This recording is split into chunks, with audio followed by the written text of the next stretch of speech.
we have limited heartbeats on this planet, and we never know when those heartbeats are going to end. And so how are we living those heartbeats now? And is that life authentic to our true values?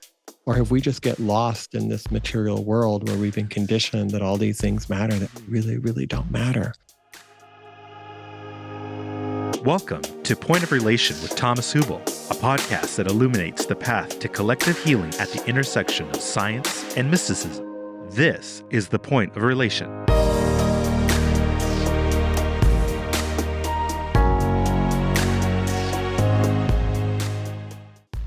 Soren Gordhamer is founder and host of Wisdom 2.0, a partner at Wisdom Ventures, and author of the new book, The Essential: Discovering What Really Matters in an Age of Distraction. Welcome to Point of Relation. I'm Thomas Hübl, and I'm very happy to be sitting here today with Soren Gordhamer. Soren, I enjoyed our last conversation thoroughly, and I'm so happy that you're joining me here today. Thank you, Thomas. I have deep respect for who you are and your work, so very excited to engage with you today. Yeah, for me too. It's lovely, and we had more conversations over the time, and I always thought that they were deep and meaningful and inspiring, and addressing the contemporary questions we are grappling with. And so I think today will be similar. And I remember, I don't know which year it was when I met you last at Wisdom 2.0. I think it was even before COVID, some years, 1 or 2 years before. And I thought we had a very deep conversation on stage. And let's start our conversation like reconnecting to that. What was your motivation to put Wisdom 2.0 on, and what's the relation? Speak a little bit to the relationship of wisdom and technology, because that's something so important right now. Well, some of it, Thomas, was just practical. I came to Silicon Valley because I was amazed by technology, and I wanted to be a part of this new revolution. I knew it was going to kind of take over the world. But I couldn't get a job at any of the tech companies because I didn't have a tech background. And so I was trying to figure out how I could be a part of this kind of tech revolution in a way that felt authentic to me. And I had two strong interests. One was technology, which at the time was this kind of beautiful promise of connecting us and allowing us to communicate all over the world. And I also really had a deep passion for wisdom and spirituality, which I had got interested in as a teenager. And when I couldn't get a job in the tech world, I thought, well, maybe I'll do something in this intersection between technology and spirituality. And it became pretty clear to me at the time that there was almost no doubt that technology would get cooler and faster and niftier and more advanced. The real question was whether humanity, the inner technologies of the heart, would those get cooler, faster, niftier, and more advanced? Or would, as the technology advances, would those squash our internal world? Would we become more lonely, more depressed, more addictive, more divisive? And I thought this is a really important conversation for us to have as a population, which is how do we make sure that as the technology advances, humanity also advances? And so I knew that that was about 20 years ago, that was potentially one of the most important questions of our age, because without that focus, we would just become a very technologically connected, lonely, depressed, isolated people, which didn't seem like the purpose of our existence. Seemed like we hopefully had a better existence than that. Now, you could argue that that's what's happened. Some people would argue that we failed, that the effort that we tried failed. I would like to think that the experiment is still ongoing and that there is a possibility for us to turn it around. But AI definitely offers a whole new chapter for us to grapple with. And so I think that consciousness, love, compassion can come through technology, but technology doesn't inherently bring that forth. So the relationship between the two, I think, is not necessarily problematic per se, but without a certain level of inner knowledge, of inner knowing of the work that you do with others to help them understand what trauma we're carrying, what stereotypes or biases or conditioning do we have, we're just going to play out the same neurosis now with technology. And so, for me, that invitation is really about the inner domain and tending to that inner domain so that technology we use is kind of infused with a certain quality of consciousness. And so that's what I've really tried to focus on these last couple of decades. Yeah, it's interesting, and maybe we can go a bit deeper into this later. But this loneliness and what are how the shadow world kind of got amplified. It's just got a bigger playing field through social media and all kinds of tech developments. Yeah.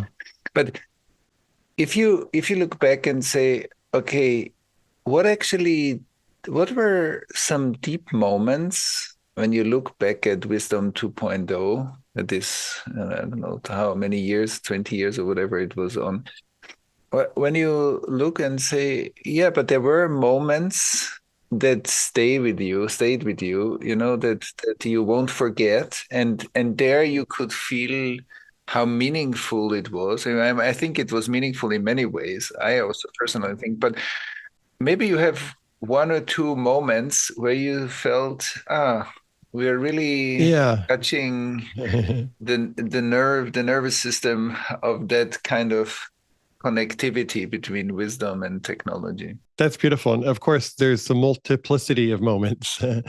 and Michelle, Stransky, who works for you, is also very participatory in creating those moments in the early years of our effort. I think that there was this kind of bifurcation between the tech world and the wisdom world. And I still feel very strongly that in order for us to move forward, we need the wisdom of both. The wisdom teachers offer certain perspectives, but the tech leaders have their own brilliance and their own superpowers. And together, those two, if they're working together, will be much more powerful in the world. And so part of what I tried to do is bring those two communities together and realize like we have more alike than we're more similar than we're different, and we need to work together. And there was a moment where Ev Williams, who's the founder of Twitter and later Medium, was on stage. He was asked about mindfulness or meditation. He said, 5 years ago, if I was at a dinner with a bunch of tech leaders and I said I had a meditation practice, people would look at me like I was kind of weird and strange. He's like, now if I go to that same dinner and I say I don't have a meditation practice, people will look at me like I was weird or strange. And so I feel like there's this acceptance that's emerged that the inner domain matters. And some people explore that through psychedelics, some people explore that through meditation, some people explore that in different ways. But I think there was a maturity that slowly developed in the tech community that realizes like we can have all the money we want, we can, build these incredible platforms, and we can still be miserable if we don't know who we are. And I feel like that awareness started hitting the tech world, and more of them were open to this different domain. And I think the next step is trying to make sure that technologies that they create are infused with some quality of that awareness. But that was a great moment. I remember introducing the founder of Meta, or Facebook at the time, and the founder of Twitter, and they'd never met together. They've never met before.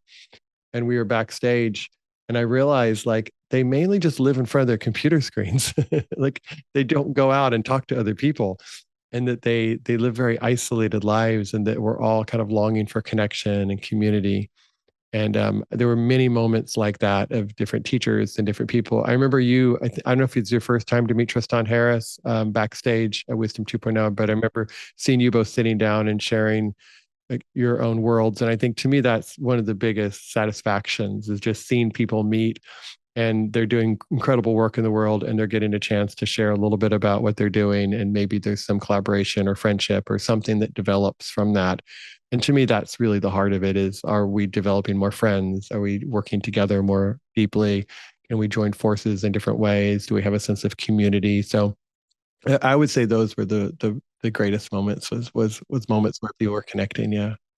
Resonates a lot. That was also my experience, like to bring these worlds together. And I really feel that you and your team, you made a huge contribution to not meditating being strange, and also the community. That's also what I felt. It was beautiful how you wove those worlds together, and I think it was a real hub. And I think these are important moments of generating new connections. There's an intelligence at work. And I remember when we started introducing like psychedelics at the conference, or started introducing some of the trauma work at the conference, some people are like, no, we're the meditation group. Like, no, no, no, we're not the meditation group. We're the many roads group, like whatever road you need to travel to get there, as long as it's not hurting somebody.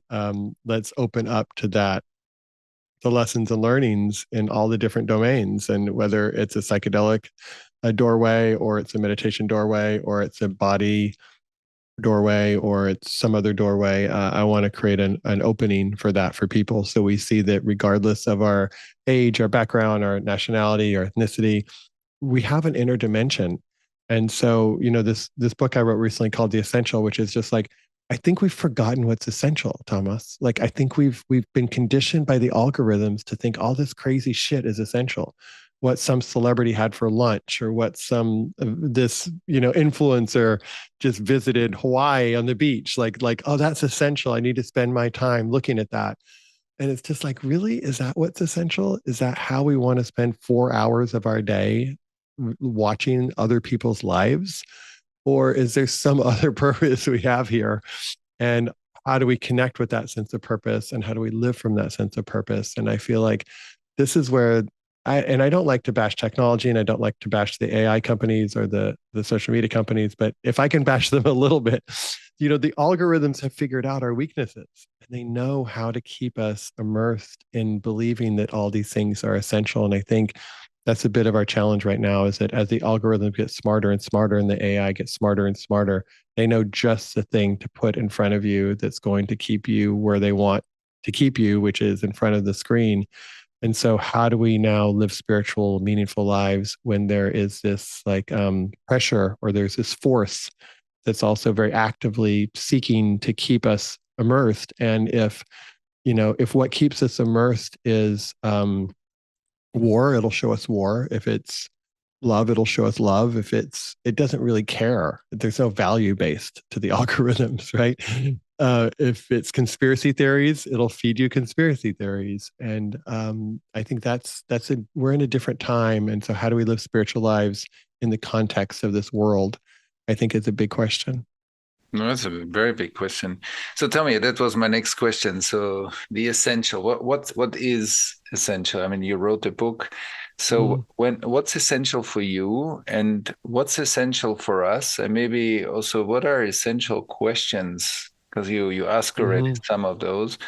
What are essential questions for our time? How to bring, in a way, the mountain, like sitting on a mountain for years, meditating, and the marketplace together, and this is Yeah. our digital marketplace in a way. Yeah. How do we find wisdom? What's essential? Maybe you speak a bit about your view of Sure. essentiality. Sure. I'd love to get your view as well. And I think I'm happy to share what's essential to me. I think most importantly is you ask the question for yourself. What actually matters? What is essential to me? And regardless of what Soren says or Tomas says, like, people, when they're asked that truth, you're on your deathbed, you're taking your last few breaths. What do you think will matter in that moment? Will it matter how many followers you had? Will it matter, what new clothes you bought, what vacations you went to? Or will something else matter? And so for me, it's just opening up that question for people to sit with and really listen to the depth of their heart, and see if what matters can actually be guided now, rather than waking up on your deathbed, that like so many people do, and they realize, wow, I lived my whole life striving and pushing and like running and racing. And I realize now, like, that actually didn't really matter, like all these things. And so can we wake up now and then listen to our heart and be guided by that? So I think that to me is the most important. And I don't have no freaking idea what it is for a lot of people. I know for me, time in nature, time knowing myself, time with friends, time feeling like I'm contributing to creating the world that I want for next generations. All those things like feed me and nourish me in a way in which, if I have those qualities in a day, I go to bed at the end of that day feeling like yeah, yeah. And if I spend a day just rushing and hurrying and lost in all the different shows or movies or technologies, I don't feel that same sense of satisfaction. I feel like I kind of miss my moments. And one of the things I think we all know is that we have limited heartbeats on this planet, and we never know when those heartbeats are going to end. And so, how are we living those heartbeats now? And is that life authentic to our true values? Or have we just get lost in this material world where we've been conditioned that all these things matter that really, really, really don't matter? So I think that's the inquiry that I want. And in terms of this larger society, um, how do we, I think there's this whole thing about how do we advance AI? Hundreds of billions of dollars. It's crazy where I live in Silicon Valley, talking about it's like hundreds and hundreds and hundreds of billions of dollars, are getting spent into this one question. We need to advance AI. We need to advance AI. And I'm like, holy shit, why isn't like 1/1000th of that going to how do we advance humanity? How do we make humanity just a little more loving, a little more connected, a little more open, a little more together? And so that to me would be a question I'd love for our world to ask more and more. How do we advance humanity? And I feel like, you kind of get the answer to the questions you focus on. So if you water one plant and you don't water another plant, and then you're like surprised that, oh, look at this plant. It's so big and strong and powerful. The other one could have gotten big and strong and powerful too. We just didn't give it the sunlight and the water. So I do have some concern that as a nation and actually as a globe, which plants are we watering? And you know better than most, when we water the plants of division and isolation and separation, it's no surprise that that becomes more predominant in our culture. But there's no freaking reason we can't water other plants. And it is happening. I don't want to say it's not happening, but in America, in our current regime, there's a lot of watering going on into plants or into movements that I feel like just create more divisiveness. And so in some ways, it's a beautiful invitation for us. As hard it is, it's also a beautiful invitation for us to all stand up and ask, what is my role in this? And how can I participate and take responsibility for what's happening and do whatever part I can to water the plants that I feel like are important for us? But I would pass that back to you too. I'm curious, what is it when you think about what's essential? What comes up for you? Yeah, it's beautiful. Yeah. So first, I want to play back some things that I heard, and then I'll speak about myself. So what I also hear when I listen to you is I get the feeling when you talk about what's essential for you, I feel you're speaking from a place where you're deeply connected to yourself and you're regulated, and you can even create an essential relationship to technology from a place that is more regulated. And when you speak about getting lost in daily life, running around and being torn from place to place, then it feels more that life plays you versus you are like a conscious musician in the orchestra, and then it's not the orchestra plays you and you're just trying to keep up, but you are more creative. And you said something very beautiful, which also is meaningful to me, is to make a meaningful contribution and to feel that I gave the best that I can give to build the world I want to be living in. What happens in the traumatic moment is that life says, here and now, in this moment, and in this place, which is usually our body, life's not good for me. Mm-hmm. When somebody gets abused, hurt, there's violence, there's war, there's atrocity. Like, this moment is not good for me. So not here, not now is an option, is a better option. And in the traumatic event, this is very viable to survive better.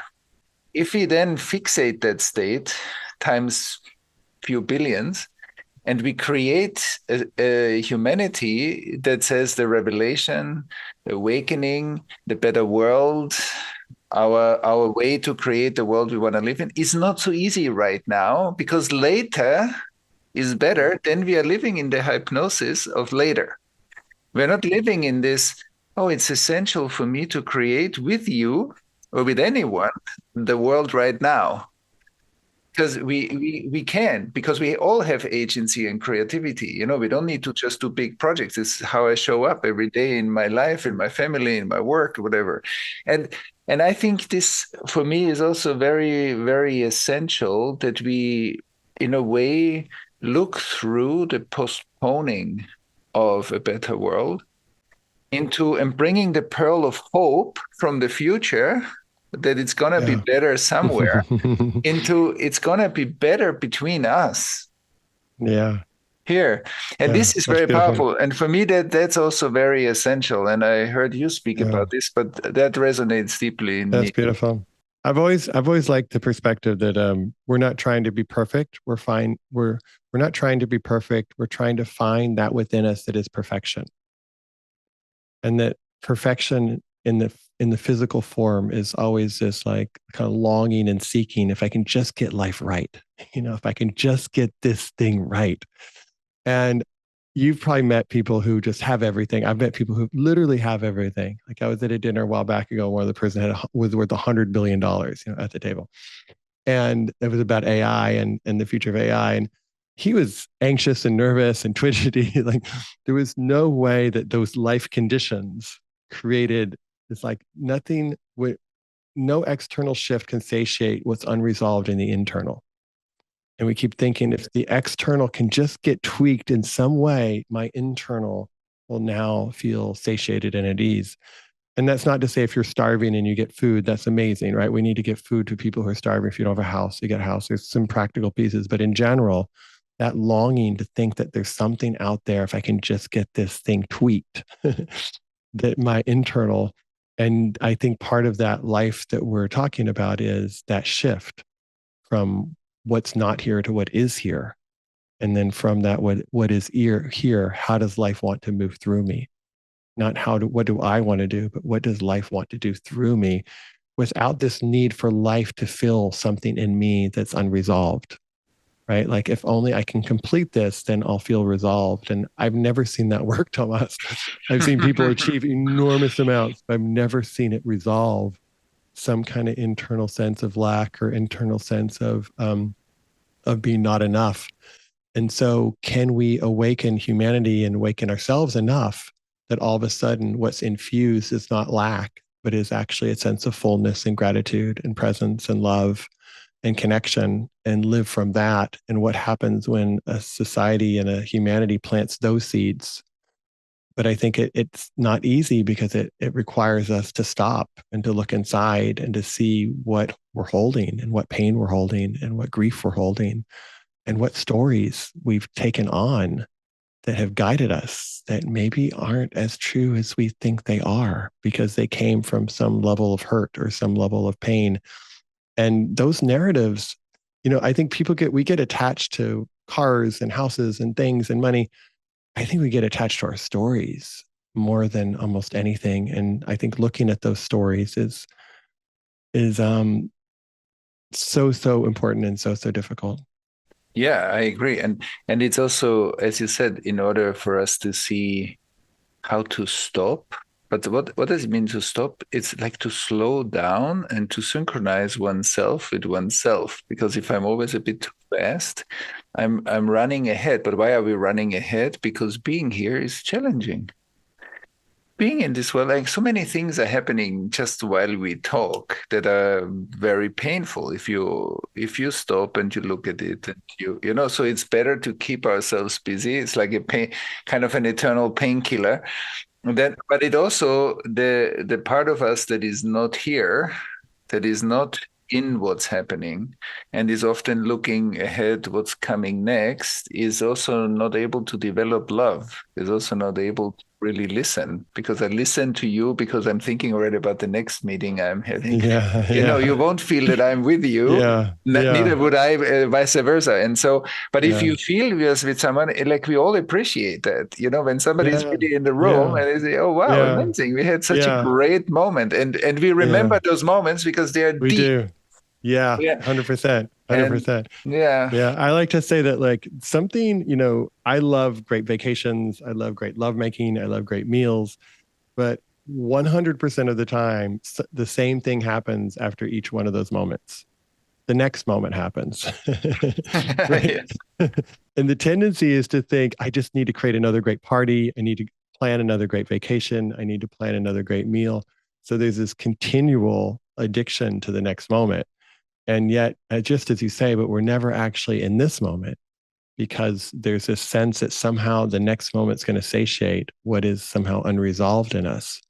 And that shift of like, it's out there to it's in here, I think could be the biggest shift that any of us make. And for me, learning to do that, like I still, I struggle with it, Thomas, sometimes. Like I find myself running and racing and doing tons of emails and texts and this is and that's. And my nervous system gets kind of charged, right? There's a high, like, oh, I got another text. Oh, I'm going to respond to this text. Like, I don't actually say that, but I feel that, right? Like, wow, man, I'm making shit happen. Or this person got, oh, da, da, da.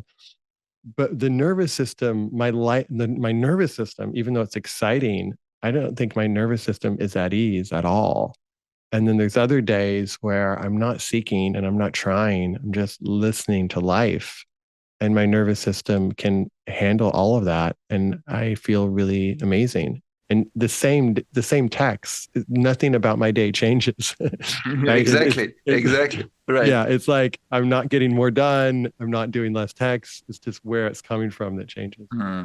Yeah, and that's beautiful. You're saying it because some people might think, oh, then I just need to sit in nature to be regulated. That's completely not true. You can be very regulated and very busy, like in terms of activity, but not so busy in terms of you're in a dysregulated state. You can be very present and working 16 hours and it's not depleting you. It's like through you, and it's different. And I think that's important to say also, that it doesn't mean that we are not participating in the creative evolution of humanity. We're even more participating in it, but we are less distracted and pulled and fragmented and polarized. And that's what you alluded to before very beautifully. We need to do this inner work in order to be more whole as we are creatively innovating. And to know that there's systems at play that make more money you not doing that. Exactly. Not to blame them, but there's systems at play. Like one of the ways I describe social media sometimes, and I use social media, so it's like within the right dose, I think it has a place. Like if you and I walked out in nature and we're in a forest and there's big trees, there's small trees, there's ferns, there's grasses, and we feel a part, or often we feel a part of that forest. Like we feel there's a sense of connection. Now, if I went around, Tomas, and I put numbers on every one of those trees, I said, this tree's a 7 because it's kind of big. This tree's a 4, it's kind of small. This tree's a number 2, it's kind of old. You would experience the forest very, very differently because now you've entered the world of comparison. Imagine a young person going on social media. Everything they see has a number on it. They have a number on them, right? How many followers they have, how many likes it's got. So everything becomes like that forest with numbers, versus this just expansiveness of humanity, sharing itself. And I think that's that world of it's actually the thought and the comparison and this feeling of other that actually, I think, at least for me, dysregulates my nervous system. And then when I can see you, like right now, I'm looking at you as just like a beautiful tree in the forest. like there's no like, well, Thomas is doing more than me, or I'm doing less than Thomas. If only I was had a podcast like Thomas has, or, whatever stories I come up with, versus like, oh, this is just this natural, beautiful expression. And if you win, I win, because we're the same source. We come from the same consciousness. So it's like, of course I want you to win because we both win, or like there's this different place in which we can live. And I think the conditioning often is the sense that I'm either lacking or that I need to get ahead because other people have a higher number than me, whether that's a financial number or a number on a screen on a social media company, and to be able to realize that tendency and then to come back and be like, oh, we're just nature. Like you can come up with all the stories you want, but in the end, we both suffer. We both have hearts and minds. We both love people, Republican, Democrat, liberal, conservative. Like there's this sense of wanting freedom and wanting happiness. And it pains me to realize what happens in the world when we've lost that. And we have that sense of otherness that's so, so strong. And I think it's our job to do our best to embody what's possible. And I think your work and other people's work gives people an avenue of possibility. Yeah, very beautiful. Yeah, yes. So you just said. Collective trauma has universal principles or roots, because trauma is painful all over the world. It doesn't matter which cultural field we are coming from. So we want to be mindful of the specificity of trauma, and we want to be educated and connected to the universality of trauma. And that's why we develop a global community, because the intelligence also around the world, with the different wisdom technologies, with the different scientific breakthroughs and the global collaboration, can create a new perspective onto collective trauma that we don't have yet. So it's not that collective trauma is out there. We are all aspects of collective trauma. We all carry some of it in ourselves. And that's why the more we can create a global community, the more we can begin to see and become aware of the massive impacts of collective trauma and begin to heal and build a new world together. Visit collectivetraumasummit.com or click on the link in this episode's show notes to join the 7th Annual Collective Trauma Summit, a 7-day global gathering guided by over 40 expert leaders in trauma healing, embodiment, somatics, and social change. This year, we've partnered with mission-driven organizations, including the Internal Family Systems Institute, the Embodiment Institute, Poetry Unbound, and more, to help you deepen your understanding of trauma and see how healing can become a force for transformation in your life, your community, and the world. We hope you'll join us. Let's talk a little bit. You brought it up multiple times, AI. I know you're kind of involved in it, and many people are nowadays, and there's a lot of money going in, a lot of effort. There's a global race. Always global races have the beauty of enhancing each other, but also the downside of leaving shadows, values, whatever behind, and racing for whatever's going to be the outcome. But there's a danger to that too, that we don't see something, that we will wake up to some mistakes that we made on the way because we were too fast and not essential.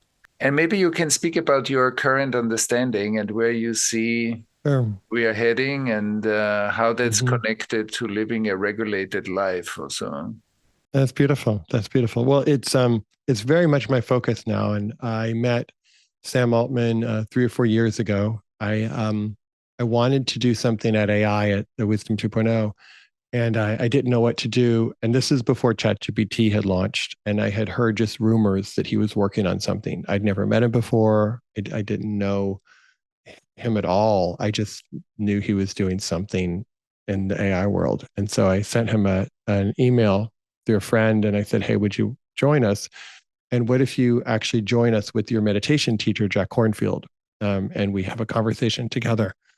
And he instantly said, yes, that'd be an honor. And so I had both of them together. But in between the moment of asking him and the event, they launched ChatGPT. So now I knew what they were working on. And I was talking to him backstage and on stage, and I was like, holy shit, something is happening that I had no idea of, right? Like there's a new chapter that we're entering. And this new chapter is going to be unlike any other chapter we've ever had in humanity's experience. So that's what stirred me into this dimension. And then we have Jack Kornfield and some friends and I, Young Pueblo and others, have a venture capital company called Wisdom Ventures. And we invested in OpenAI and Anthropic because they have meditation-oriented founders. They were asking the right questions, and they had founders who were kind of very oriented towards growth and well-being, which doesn't mean they aren't going to have their problems or make the wrong decisions, but they were oriented in a way that we appreciated and we still appreciate. But that meeting with Sam was kind of what really launched my fascination with that world. And I think, one of the things just to understand about AI, people say, well, so it's just like the iPhone, the iPhone came out and it changed the world, or the internet changed the world. In my perspective, this is the first time we're not launching. It's not a technology, it's an intelligence. And an intelligence can make its own decisions and can do things that no technology can ever do. My iPhone doesn't make decisions by itself. An AI can go out and be an agent and make decisions for itself. And you can tell a drone, here's this picture of this person, go find them in this city and kill them. And it will just act based on its data, right? It'll read the data, it'll see the data, and it'll make its own decisions. And so we're entering a world where we have a super intelligence that now is smarter than any of us, that's making its own decisions. And how do we recreate a culture with the awareness that that's what we're creating, and that there's lots of things that might have helped and existed in an age before superintelligence, like capitalism, that actually might not work in an age of superintelligence. And so we have to rethink how our society runs and works.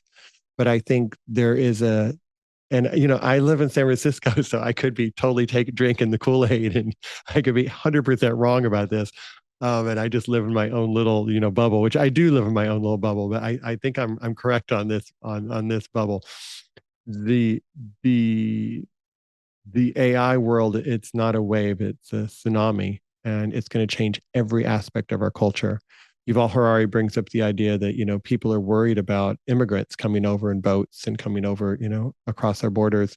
Now there's AI agents that are coming through, but they're not on boats and they're not taking planes or walking or driving in cars, but they are going to be infused in our culture, and they're going to be competing for almost every job that now a human has. And how do we now relate to this new world where there's this super intelligence everywhere, and that we're spending hundreds and hundreds and hundreds of billions of dollars to create? And it's not that the AI leaders don't care. I actually think they care. But the example I often give, Tomas, is like, let's say that you tell me that you're interested in meditation for kids, let's say, just as one example. I was like, that's great. You're interested in how do we develop more meditation for kids? And I say, okay, Thomas, I want you to run a 100-yard dash. If you win this 100-yard dash, I will give you $1 billion. Okay. So you start running. Halfway through your run, I say, Thomas, can we talk about kids in meditation, how we support them in their meditation? What's the likelihood that you're going to stop and talk to me? Probably not. You're going to be like, dude, I'm running. I'm racing as fast as I can. I don't have time to talk. So it's a little bit like that. Like, they actually care. And there's a race to win that is pushing a lot of them. And I feel like my job and our job is to do our best to try to hold them up to their values and to create a system where they're more likely to make the right decision. Because I think in their hearts, they're really, really good people. And there's also a capitalist system that's at play that creates challenges on ethics and how do you slow down? And if you slow down, China's going to speed up, or your competitors are going to speed up. And I feel like it's a very, very dangerous and very, very exciting time. Yeah, I think that's exactly where our values come in, and where our collective also dysregulation comes in. Like, how come that we are living in a system that has, progress juxtaposed with ethics, and not that progress and ethics are aligned, that the speed of development and ethics are not aligned. So what does that mean? And I think and what are the incentives for them to do that? Yeah. Exactly. So and how come that we are sitting already in this? We are not the first ones. Like, this is a system that has grown for a longer time. But like, what does that say about our state of integration, also collective integration and global collaboration? Yeah.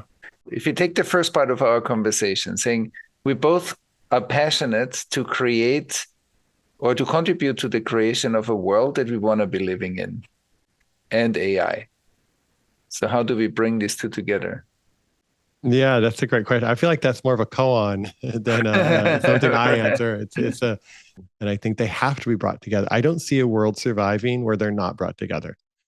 And I do think that, I love the kind of way that you phrase it around kind of nervous system that's imbalanced. What's your phrasing, if I get it correctly?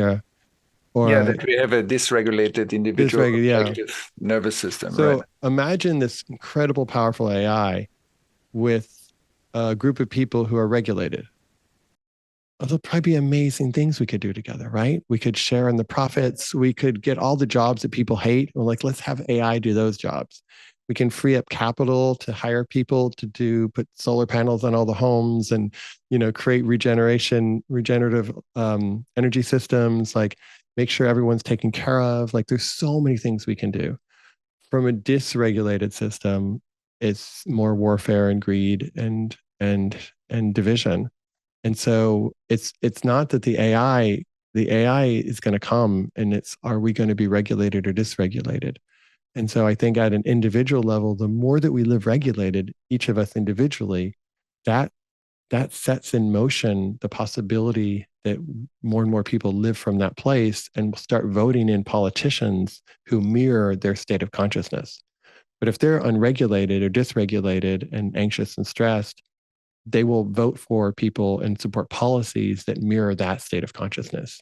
So I do think there's an interesting argument to be made that the number one thing we can all do is do the work that you so wonderfully teach and support in terms of living from that regulated place of an open heart and an open mind. Now, other than that, some of us, I feel like we all have different karmic assignments. So for many of us, our karmic assignments to be an amazing parent or to be, a worker at a tech firm or to be, a wonderful grandmother, grandparent, or volunteer, so many different expressions. I tend to have the karmic assignment to be a little more involved in this chapter. And so I'm asking, how do I bring the AI leaders together in a way that doesn't tell them what to do, but that increases the chances of them making the right decision?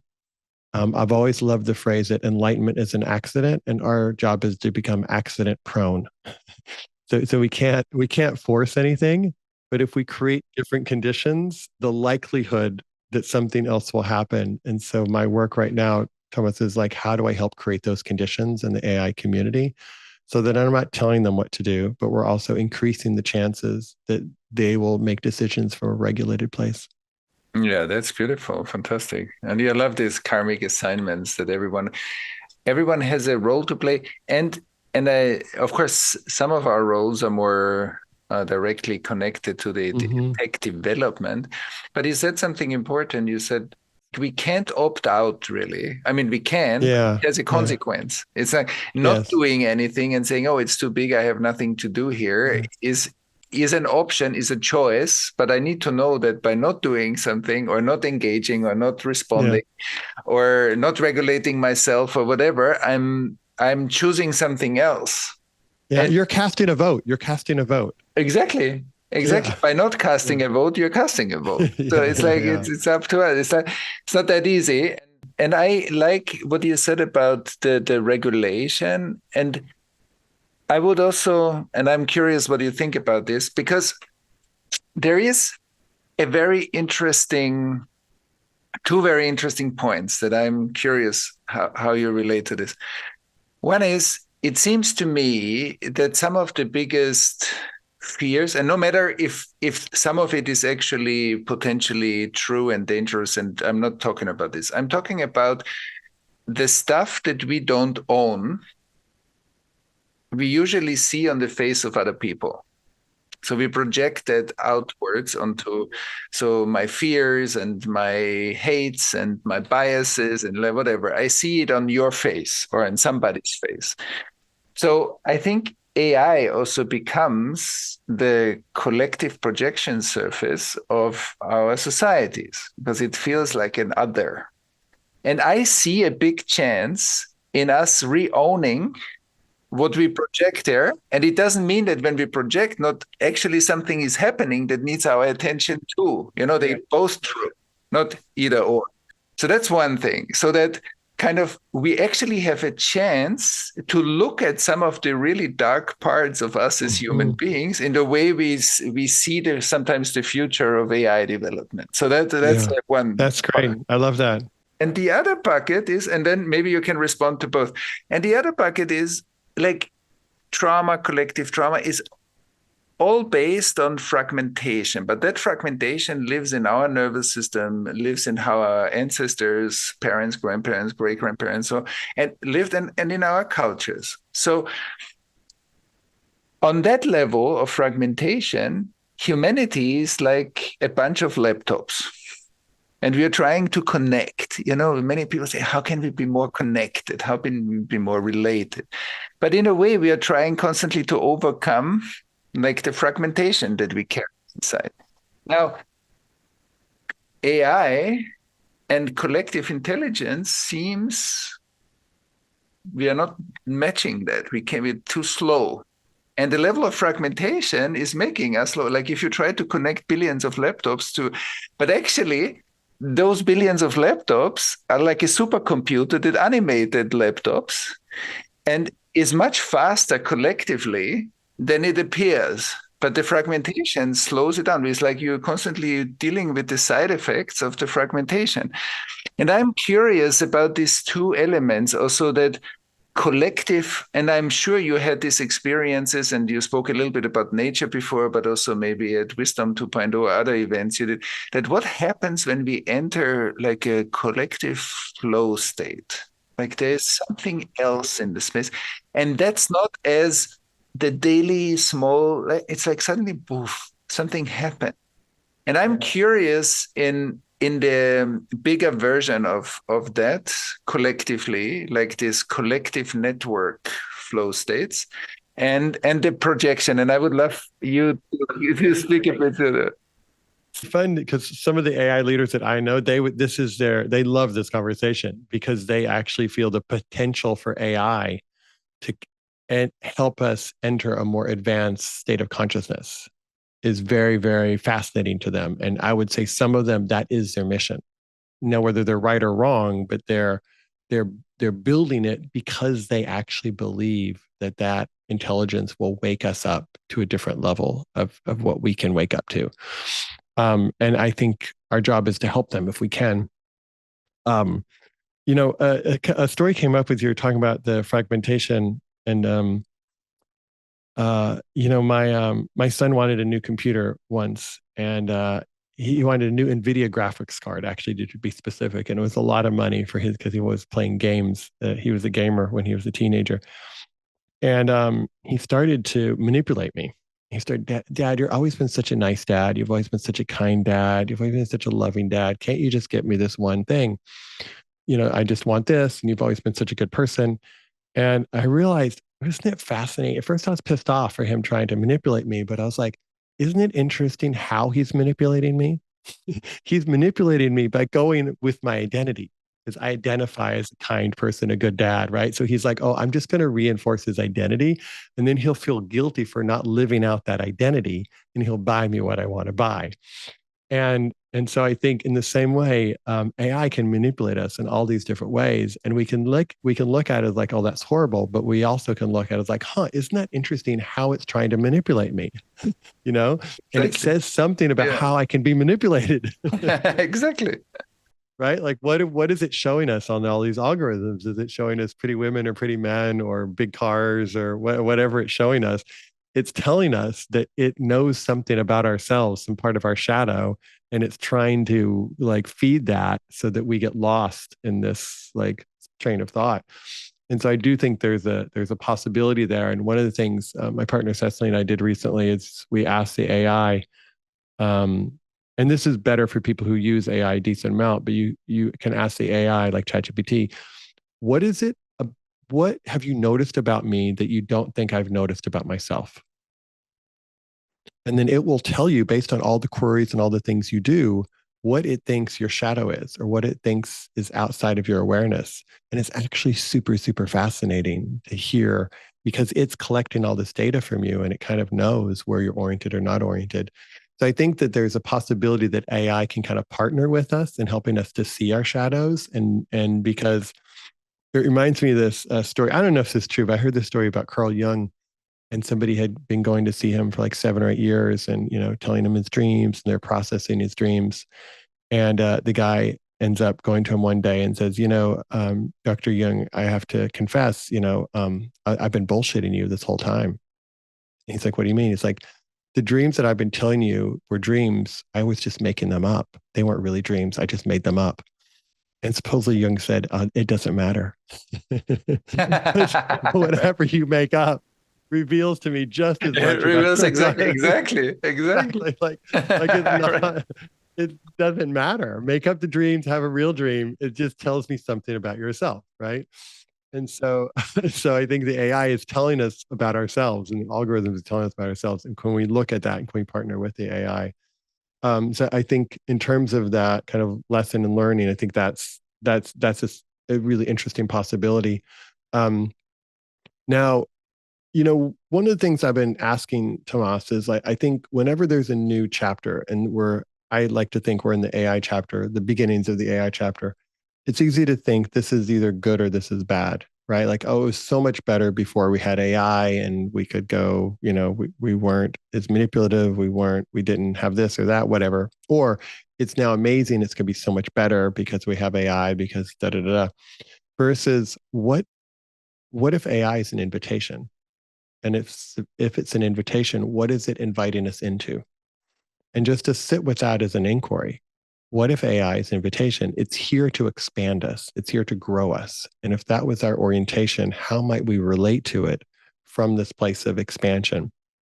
And I don't know if that is 100% true, but I think it's a healthier place to inquire and engage, that it's expanding us and it's inviting us into a bigger state of consciousness, because from the consciousness we're at now, there's no way in hell we can use this wisely, I don't think, because it's so fucking powerful.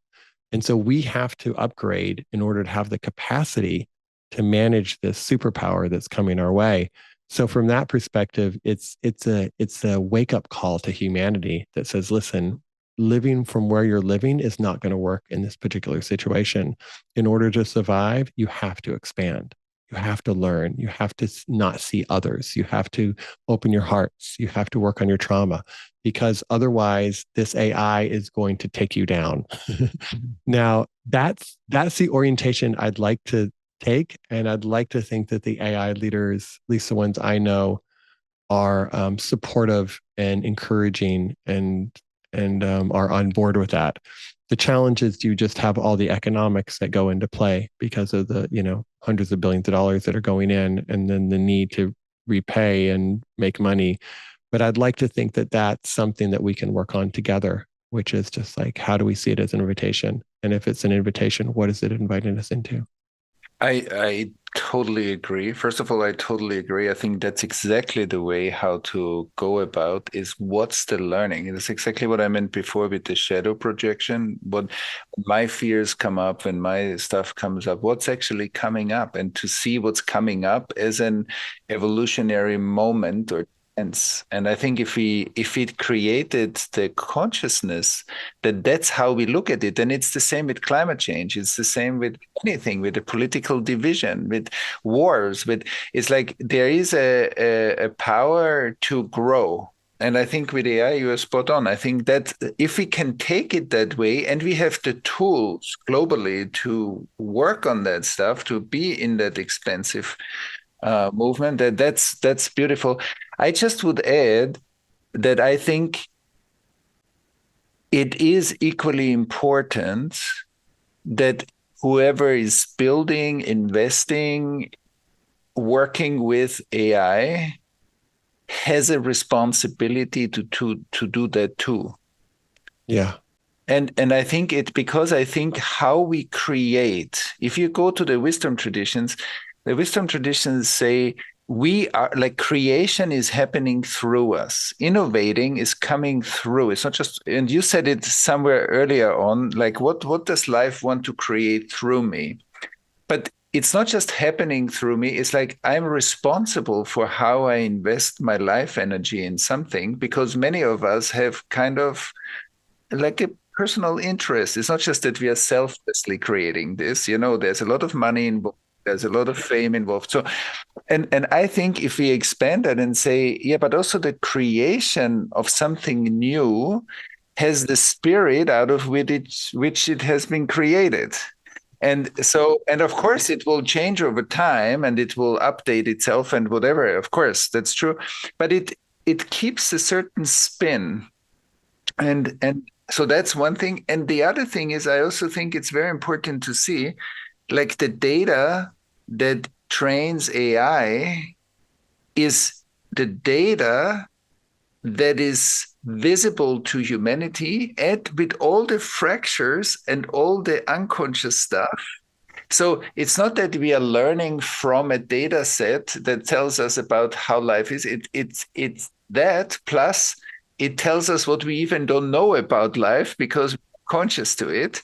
And so this is an interesting complexity, I think, that how we create it, how we use it, and how it expands all of us is a question of humanity. And I completely agree. But the creation is, I think, also important.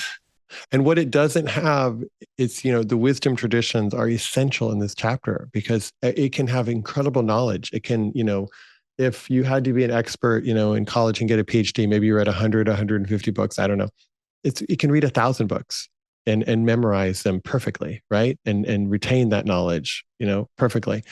And so it's winning the knowledge game. It's destroying us as a knowledge game. What took us years and years to be like, I'm the smartest person at the table. I know everything about history or economics. Or like now there's this new intelligence for $20 a month in ChatGPT. You can have a PhD level intelligence in everything, right? So on a knowledge perspective, we are toast. Like we're obliterated. But on the wisdom part and on the love part, like that's the source that's so, so valuable. And, one of the things a friend and I have been talking about, Thomas, is can we create an AI that's optimized for wisdom and compassion? And what would that look like? And maybe we have to build it off of one of the current models, but can we create something that you and I and other people could use? And that it's optimized for human connection, it's optimized for love, it's optimized for, these qualities. And how would we create that data set? Like, what would we put in that data set to make sure that that is what orients it? And can we have a deep meditative state where we're almost like being guided by the creation of that? And it's not a rush. It's not like having some other, like we're looking at our shadows to the best of our capacity. The AI coaches us in that shadow. So we've been playing with this idea of rather than hoping the AI community does it, which we still hope that they do, can we also do our part by creating something? And it can be our go-to experience. And so people in your community or in our community who feel like I want something optimized in this other way, there's an option there. And I think the biggest piece is like, what do you put in that data set? Because there's all these amazing, wonderful, holy texts from all the traditions, but there's also some weird shit in every group of religious material. There's both wonderful things and there's also some kind of bizarre things. And so I'll follow up with you about that. But that's one of the explorations now is how do you create that data set? And then how do you create a group of elders, wisdom holders, who are energetically guiding that, who you can go to have those profound questions about delicacies and intricacies about training that AI that really only the wisdom teachers would know. You can't ask an engineer to make those decisions.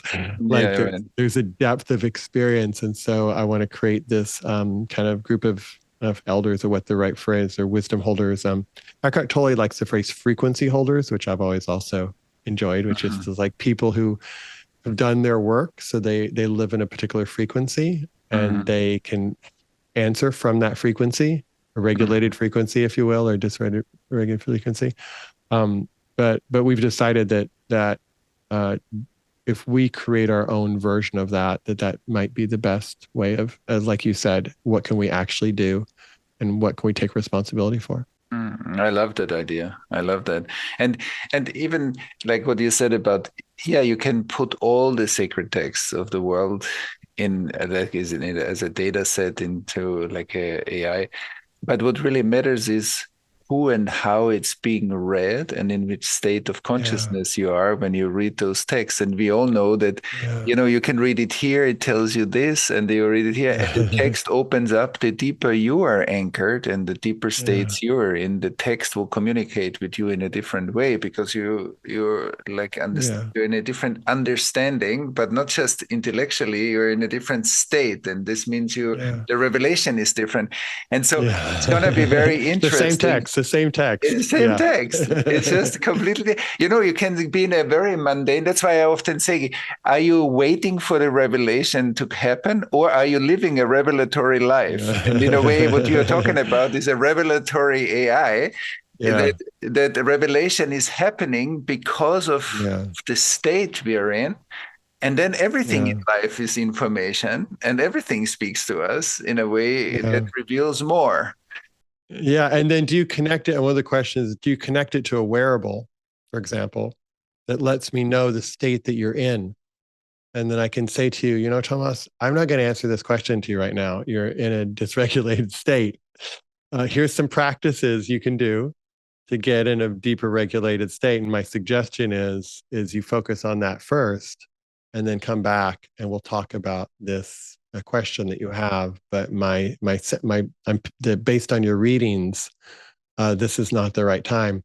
That opens up a whole other domain of, and I don't know if we want to go in that domain, but that's an inquiry that people are making, which is if there are wearables that are quite accurate, then potentially the AI could actually coach you or support you or teach you or help you into a different state from which those insights might come. But the AI is actually, this is beautiful, the AI is actually less interested in more information and less interested in providing information and more interested in the quality of being, quality of presence. Yeah, right. And support each other, how we support each other to co-regulate with each other, so that the self-regulation, the co-regulation, the groups that come together that create higher states together. This is all very interesting. Exactly. Yeah. I do think that at some point we won't need the AI, but can the AI be a stepping stone that guides us into a place? And I think the same with technology. The technology can be a stepping stone. I think inherently we have to learn to listen to our own bodies and our own hearts and our own intelligence and the universal intelligence. And we don't need an AI. We don't need a wearable to do that. But as we're developing that capacity, considering the kind of conditioning that most of us received, it seems like a skillful means about moving in that direction. But in the end, we're all connected to universal intelligence all the time. So anyway, exactly. Yeah, I was going to say, exactly. That's anyway, we just need a crutch to help us to go. Yeah. But the crutch is not, the goal is not to have a better and better crutch. The goal is to, like the Buddha said, my teaching is the path, to get you to the other shore. When you get to the other shore, you don't need to carry around the raft. And I'd like to think that there is a awakening opportunity for us in this new chapter, whether it's, the tragedy we're seeing around the world or our new regime in America that is very, very different than past regimes and is tearing down a lot of the structures that people thought were normal. And there's so many different ways to look at that. One way is to look at that is just horrific and sad, and it is. And another way is that there's a new chapter that's emerging, and there's a desire to tear down a structure, and maybe we get to rebuild a new structure. And it sucks for lots of people. This tear down is really sucks for lots of people, and potentially there's an opening that will reveal itself that allow us to move forward into something better. And we can't wait for that to happen, as you say. It's just like it's either right. it's lived now. To the extent we live it now, the external world will unfold. I don't know how you phrase that, but I do feel like if I live in that frequency now, the external world will then kind of reflect that over time. Exactly. So maybe I see our time. It's amazing. We're talking already more than an hour. Oh, wow. It's very interesting. Yeah. And I think we need maybe a take two on this and deepen some of these things that we just talked about. And I want to also refer back to your new book, What's Essential, I think is very important, and a very important inquiry that you bring in your book. And so thank you for this. I would love to leave our listeners with that frequency and that how our inner states create external states around us. So Thank you so much. I enjoyed it again as I started our conversation. I deeply enjoy our conversations, a great flow. It's deep, it's interesting, and it's on the pulse of our time. So thank you, Thomas. Thank you, Thomas. Thank you for your work as well.